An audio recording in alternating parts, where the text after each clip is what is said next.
Hola a todos, mi nombre es Karelis Muñoz, soy estudiante de Derecho de la Universidad Bicentenario de Aragua y en el video de hoy dedicado a la materia de Medicina Legal hablaremos sobre los elementos médicos biológicos en un hecho delictivo, los cuales son el peligro de vida. Es el riesgo o contingencia inminente de que suceda un mal, debiéndose considerar como valor diagnóstico y no prognóstico. Daño. Precisa que daño es el perjuicio material o moral sufrido por una persona. Cuerpo. Dícese de lo que tiene extensión limitada e impresiona los sentidos. Es la parte de un determinado ser vivo. Salud. Según la OMS, es el estado de completo bienestar físico, mental y social, y no solamente la ausencia de enfermedad o dolencia. Los tipos de evidencias biológicas más frecuentes en los lugares de los hechos son los siguientes: sangre, semen, pelos, plumas y fibras, saliva, orina y entre otros. La sangre es uno de los indicios que más información aporta a la investigación. La sangre es común en los delitos violentos como el asesinato, homicidios, delitos sexuales y entre otros. El semen, es importante saber que la presencia de este en la víctima o en objetos encontrados en el lugar de investigación no confirma el delito, sino solo la realización del acto, el cual pudo ser de forma consensual. Los pelos, los folículos pilosos, pelos según un indicio de tipo biológico muy frecuente de encontrar, ya que el victimario los puede perder fácilmente, incluso sin que éste se percate de ello, pudiéndose encontrar en la escena del crimen o de sus alrededores. Incluso en la víctima pueden quedar pelos caídos o a veces arrancados. Plumas y fibras.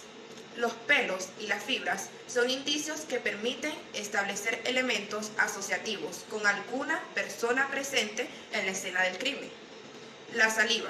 En casos forenses, como aquellos de índole sexual, la detección de saliva puede ser un medio valioso para probar la asociación entre una víctima y el sospechoso. Orina. Esta secreción puede encontrarse en la escena del crimen, en forma líquida, en superficies absorbentes y no absorbentes. La orina puede presentarse sola o asociada con meconio, materiales fecales, semen, sangre en los delitos de aborto, feticidio, infanticidio y violación. Bueno, ha llegado el momento de determinar todos los efectos derivados de la traumatología forense por armas blancas y armas de fuego.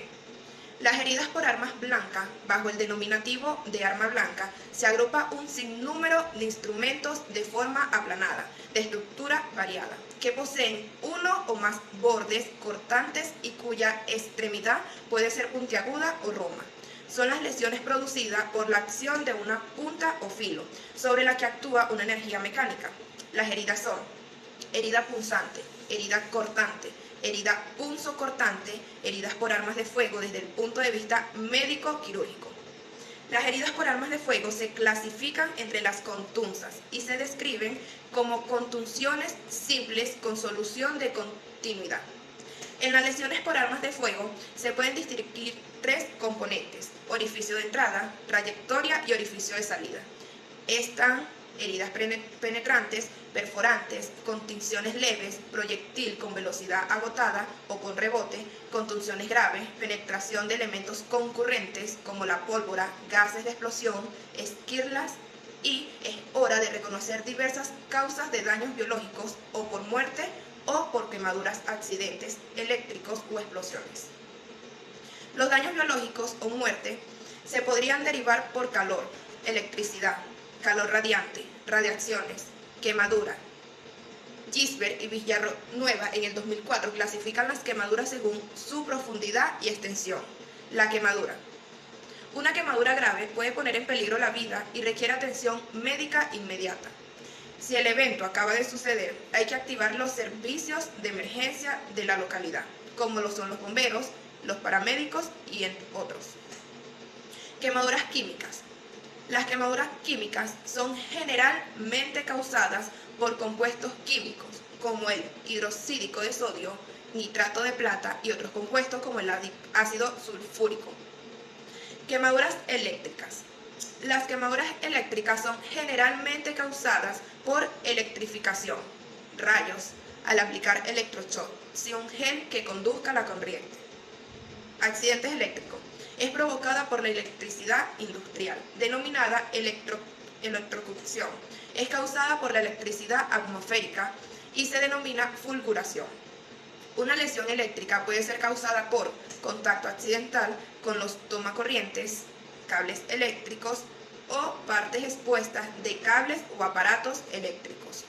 Chispas de arcos eléctricos provenientes de líneas de alto voltaje, relámpagos, maquinarias o exposiciones ocupacionales. Explosiones. La explosión es causada por la transformación rápida de un sólido o líquido a un gas. Son causas por una expansión violenta y súbita de gases y vapores, así como por la conversión rápida de un líquido en gases. Ahora, analizaremos las causas de muerte y proceso de evolución del cadáver mediante la tanatología forense. A. Muerte aparente. Se presenta cuando junto a la suspensión respiratoria existe una intensa disminución de los movimientos cardíacos que aparecen imperceptibles clínicamente e incluso puede detenerse momentáneamente. Todo aquello acompañado de una inmovilidad absoluta. B. Muerte real. Es la muerte absoluta al cese irreversible de las funciones vitales. Esta extensión no necesariamente es simultáneamente en la circulación y la respiración. Sin embargo, cualquiera que sea su consecuencia, siempre resulta afectado el sistema nervioso central. C. Muerte cerebral. Es el resultado de la interrupción total del riesgo sanguíneo. Una muerte relativa caracterizada por la paralización total y duradera de las funciones superiores, siendo posible en esta fase la reviviscencia con maniobras terapéuticas extraordinarias. 2. Muerte intermedia. En esta fase, además de la suspensión de las funciones vitales, se extinguen progresivamente las actividades biológicas en los diversos órganos y tejidos, sin que ya sea posible despertar la vida en el organismo entero. 3. Muerte absoluta. Cuando la desaparición de toda actividad biológica es definitiva y total. D. Muerte súbita. Se presenta en individuos con un estado de salud aparentemente sano. Esta puede estar dada por un infarto masivo del miocardio o por un reflejo vasovagal. Fenómenos jurídicos. Los fenómenos cadavéricos, también llamados abióticos, son los cambios producidos en el cuerpo sin vida a partir del momento en que se extinguen los procesos bioquímicos vitales, sufriendo pasivamente la influencia del medio ambiente. Se presentan dos tipos principales. 1. Fenómenos cadavéricos tempranos. Acidificación tisular. Este es un signo seguro de muerte, ya que impide la revitalización tisular. El sistema nervioso es el primer afectado. Es un diagnóstico de muerte verdadera y es de gran interés médico-legal. 2. Livídices cadavéricas o hipostasia post-mortem, también denominada hipostasia post-mortem o sugilación. Es cuando la persona muere y la sangre por gravedad se va a la zona en declive. 3. Enfriamiento, denominado también algor mortis. Se debe al cese de la actividad metabólica. Tras la muerte, se produce un enfriamiento progresivo del cadáver hasta alcanzar la temperatura del medio ambiente. 4. Rigidez cadavérica o rigor mortis. Es un estado de dureza, retracción y tiesura que sobreviene en los músculos después de la muerte. La causa de la rigidez es la coagulación de la miosina y aparece de 3 a 6 horas después de la muerte. 5. Deshidratación cadavérica. Se debe a la pérdida de líquido por evaporación que conlleva pérdida de peso corporal que resulta más manifiesto en cadáveres jóvenes. Apergamiento cutáneo. Es variable en extensión y localización, también llamada placa apergaminada. Desecación de las mucosas. 6. Espasmos cadavéricos. Puede reflejar dolor al morir, tranquilidad o impresiones fuertes. 2. Fenómenos cadavéricos tardíos. Procesos destructores del cadáver. 1. Autólisis. Procesos fermentativos anaeróbicos. Es el primer proceso que se produce. 2. La tanatoquimia. Alteración de los procesos y moléculas bioquímicas. Ejemplo, glucosa, ácido láctico y enzima. Putrefacción cadavérica. Proceso de fermentación pútrida, transformativo y destructivo de origen bacteriano. Quedan las partes esqueléticas, dientes, uñas y pelos. Esta tiende a iniciarse al final de la rigidez, o sea, después de las 24 a 36 horas de la muerte. La tanatología forense es la ciencia que estudia la muerte y los fenómenos asociados en ella. A pesar de que todas las sociedades han especulado sobre la muerte, su estudio sistemático es reciente. En conclusión, la vida tiene ciclos y a lo largo de ella posee fases de vital importancia con el cese de esta. En el ámbito médico-legal, los fenómenos cadavéricos tempranos y tardíos cumplen con un rol importante para la data de muerte. La presencia del médico forense es determinante en la escena del hecho, no solo para la muerte violenta, sino también para cualquier muerte sospechosa. Bueno, ahora es momento de mencionar una situación legal en donde tomaré el rol de abogada ante un caso con hechos imaginarios. En una situación legal podemos decir que en una escena del crimen es el espacio donde se materializó el acto. Por ello, no debe ser alterado hasta que lleguen las autoridades competentes a la escena del crimen y tiene un valor invaluable dentro de la investigación criminal, ya que forma del proceso criminalístico. La escena del crimen brinda la información de la víctima, victimario y del propio lugar de los hechos. La simulación de hecho punible consistentemente en la realización de actos que pueden dar la apariencia de que ocurrió una actividad criminal. El delito consiste en la realización de actos que pueden dar la apariencia de que ocurrió una actividad delictiva. Ejemplo, los vecinos simularon que hubo un hecho punible para perjudicar a otro vecino y que éste se fuera definitivamente del edificio. Al igual, la persona que denuncia algún tipo de delito donde no existe a la autoridad competente. De igual manera, aquella persona que trate de encubrir un familiar, amigo u otros allegados se declarará culpable de cometer el delito. El falso testimonio es una actividad delictiva que se produce cuando un individuo falta a la verdad en sus declaraciones ante una autoridad judicial. Esta persona puede quedar exento de la pena, habiendo prestado falso testimonio en causa criminal, si se retracta a tiempo manifestando la verdad para que surta efectos antes de que se dicte sentencia. El soborno a un testigo o experto para que cometa el delito será igual penado como el principal autor según el artículo 239 del Código Penal. Cualquiera que denuncie a la autoridad judicial o algún funcionario de instrucción un hecho punible, supuesto o imaginario, será castigado con prisión de 1 a 15 meses. Al que simule los indicios de un hecho punible de modo de lugar a un principio de instrucción, se le impondrá la misma pena.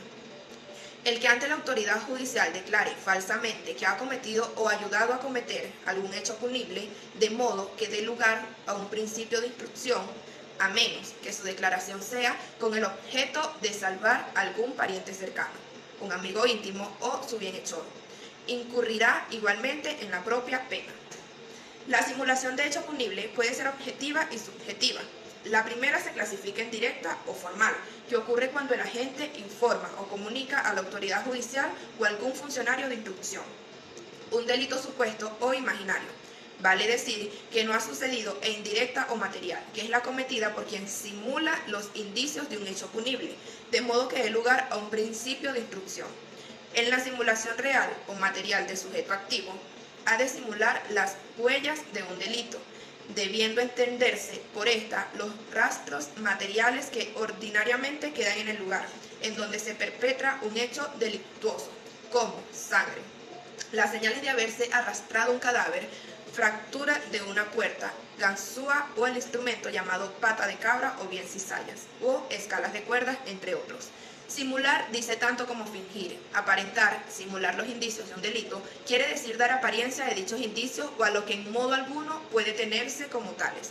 Se requiere además en la última de las expresadas simulaciones que los indicios simulados presentan tal grado de verosimilitud que den lugar a un principio de instrucción. Si no llega a iniciarse la averiguación porque los rastros fingidos sean por demás burdos, como cuando se deja en un lugar adecuado, cubierto de sangre, uno de esos cuchillos de plástico flexible con los que juegan los chicos, o si el líquido rojo con el que se ha querido representar la sangre tiene el olor característico de anilina, o si por cualquier otro medio se descubre que aquellos son fingidos, no podrá considerarse consumada la simulación. El principio de instrucción sumarial constituye una condición objetiva de punibilidad. En este caso, yo como abogada especialista en medicina legal, siendo experta en materia de investigación criminal y ciencias forenses, asesoraría y acompañaría al cliente durante todo el proceso penal, buscando las pruebas necesarias que sean pertinentes para obtener un fallo o sentencia judicial a favor del vecino que inculpado. Bueno, esto es toda mi exposición. Mi nombre es Carelis Muñoz. Nos vemos en una próxima oportunidad.